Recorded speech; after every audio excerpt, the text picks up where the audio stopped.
subhana man ba'ada qauman fi hadi qurbihim wa qarraba qauman min ghairi bu'dihim. Maha suci Allah yang telah menjauhkan orang dalam keadaan dekat dan mendekatkan orang min ghairi bu'dihim. Apa tuh? Tanpa kejauhan mereka. Dijauhkan dalam keadaan dekat, didekatkan dalam keadaan jauh. Raji' ma taqaddama lana fi syarhi qawlihi syu'aul basirah. Silakan dilihat kembali uraian kami yang telah terdahulu, yaitu syu'aul basirah. Sinar basirah, mata hati, kecemerlangan mata hati. Semua orang punya mata, tapi tidak semua orang punya mata hati. Yang punya mata hati sangat sedikit sekali. Mata hati pun tidak akan melihat kalau tidak cemerlang. Tafhamul mas'alata an ala asliha, kamu akan bisa memahami persoalan ini dari akarnya secara tuntas. Wa haqqu hadzal hikmati an tataqaddama 'ala allati qablaha, dan hikmah ini ya perlu didahulukan daripada yang sebelumnya. Li'anal qurba sabiqun 'alal wusul walamma tarattaba 'ala dzikril wusul min dzikril waridat wal amru qarib wallahu taala alam.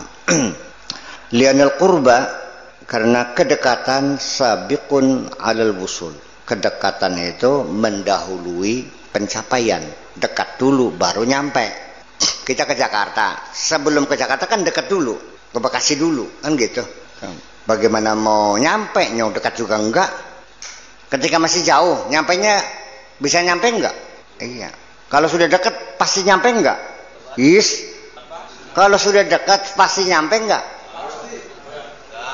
Orang sudah di Bekasi, pasti kan nyampe Jakarta. Ya udah.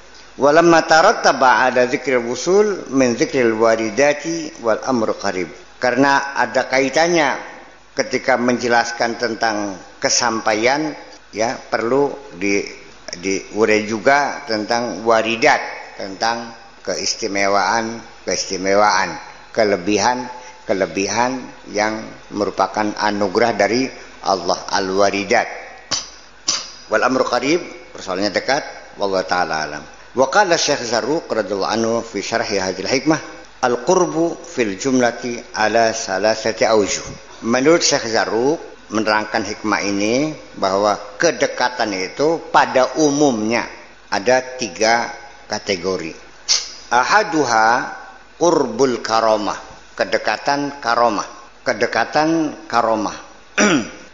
Wa huwa taqribul haqqi 'abdahu, yaitu Allah mendekatkan hambanya hatta yakuna musyahidan liqurbihi, supaya dia bisa menyaksikan kedekatannya itu minhu, dari Allah.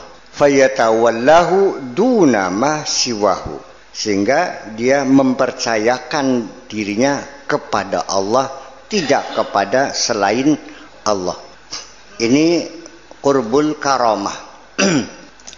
Ini bisa terjadi pada diri orang yang dulunya tersesat, tiba-tiba menjadi baik, ujug-ujug. Ya. Sebabnya, caranya biar Allah yang ngatur. Dari seorang pelacur langsung menjadi anggota majelis taklim yang sangat setia gara-gara kena penyakit AIDS. Mungkin nggak? Mungkin. Kata dokter mati, ternyata setelah dia tiap hari berwudu, sembahyang, munajat kepada Allah, hatinya jernih, tenang kembali, kegelisahannya hilang, sembuh penyakitnya, dan dia berkelanjutan akhirnya menjadi orang yang baik. Itu adalah salah satu qurbul karamah. Yang kedua adalah qurbul ihatah, kedekatan liputan. Yaitu apa? Ihatatul ilmi wal qudrati wal iradati wa umumi tasarruf, yaitu liputan keilmuan, kemampuan, kehendak, dan perilaku umum. Wa umum tasarruf, perilaku umum. Wa hadza huwa qurbul haqqi min 'abdihi, itulah kedekatan Allah terhadap hambanya. Jadi proses yang kedua, kedekatan seseorang pun adalah melalui pendekatan rasional dengan keilmuan. Juga sama bisa mengantarkan Allah kepada tingkat pemahaman ketuhanan. Tapi ini tidak otomatis. Setelah orang belajar di penghujungnya apa? Kesimpulannya tidak ada Tuhan. Ya ada juga. Karena katanya orang yang menemukan black hole itu, Hawking itu, pada kesimpulannya pada makalah terakhir menyatakan ya itu alam terjadi dengan sendirinya, bukan karena kehendak Tuhan, bukan apa. Gimana Pak Eman gitu tuh? Tambah pinter, tambah akhirnya tambah mengingkari Tuhan. Non? Iya, Hawking. Iya, fisikawan. Memang dia itu ya terakhir dia sudah tidak berdaya. Kepala aja udah nggak bisa digerakkan, kecuali digerakkan. Ya, dia ngasih kuliah juga hanya megang komputer aja. Pakai apa? Pakai apa namanya itu? Nulisnya di komputer, sudah kepalanya begini udah. Tapi ini masih encer. Itu teori black hole, ya, lubang hitamnya Hawking itu memang mengejutkan sekali. Tetapi pada kesimpulannya ya alam terjadi dengan sendiri. Ya kalau saya berkesimpulan bahwa alam terjadi dengan sendirinya ya nggak masuk akal nyong.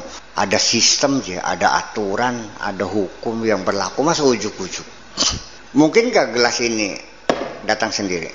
Mungkin gak gelas ini hilang sendiri? Mana gelas? Nggak tahu. Hilang. Ada yang ngambil nggak? Nggak ada. Hilang sendiri. Sekalipun jin sama. Berarti ada yang ngambil. Nggak ada hilang sendiri. Ya kita harapkan sih kamu nih nambah ilmu, nambah yakin, bukan nambah ingkar. Yang ilmunya nambah, yakinnya enggak juga banyak. Itu dosa kecil semua kok. Dan Allah bisa saja mengampuni mereka. Yang iya. Ya kalau menurut syariat ya minal kabair, dosa besar, membunuh, melacur itu kok dosa besar iya. Tetapi ketika lihat dari besarnya ampunan Allah, semuanya kecil. Iya. Artinya bahwa kita memberi harapan kepada mereka supaya jangan berputus asa, bahwa kamu ini lagi ditunggu-tunggu kapan baliknya. Iya. Orang sedang sesat itu ditunggu kapan kembalinya. Ayo. Ketika ada orang mukmin bertaubat, Allah gembira lebih daripada seorang ibu kehilangan anak yang kesasar. Kayak apa wong tua nubruk anak beri nangis, Allah lebih gembira daripada seorang ibu yang kehilangan anaknya itu. Jadi Ghafurur Rahim itu dimaknanya ke situ. Untuk mereka yang nekat itu dikaitkan dengan innallaha syadidul iqab. Allah itu siksanya hebat. Itu ketika Ghafurur Rahim memberikan harapan kepada orang supaya segera kembali. Ngerti belum? Jangan salah paham bahwa Ghafurur Rahim itu adalah untuk mereka yang sudah lama tersesat, aja sampai nekat kepalang tanggung. Bagi saya mah dosa-dosa besar tuh ada di dalam hatimu. Kalau dosa tangan, dosa mata mah dosa kecil, dosa hati yang paling besar tuh. Iya, yaitu menduakan Allah, meniadakan Allah, atau juga menganggap Allah di bawah dirimu. Dan ketika nafsumu yang menjadi Tuhan, non barangnya mah. Oke, kita bandingkan dulu. Merasa memiliki itu dosa enggak sih? Enggak kan? Iya. Saya punya anak, punya istri, punya mobil, punya sawah. Ya, merasa memiliki, punya rumah, punya jabatan, punya nama baik, punya ilmu. Ya kalau syariat mah enggak. Kalau syariat mah enggak. Syariat mah enggak. Malah justru the sense of belonging dibangun. Perasaan memiliki itu dibangun supaya orang merasa merawat, merasa memiliki. Oke. Ketika Allah berfirman, lillahi ma fis samawati wa ma fil ardi.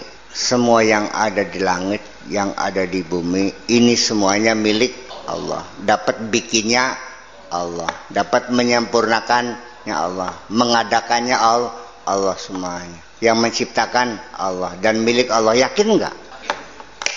Kusi mobil hilang nangis sih Rane.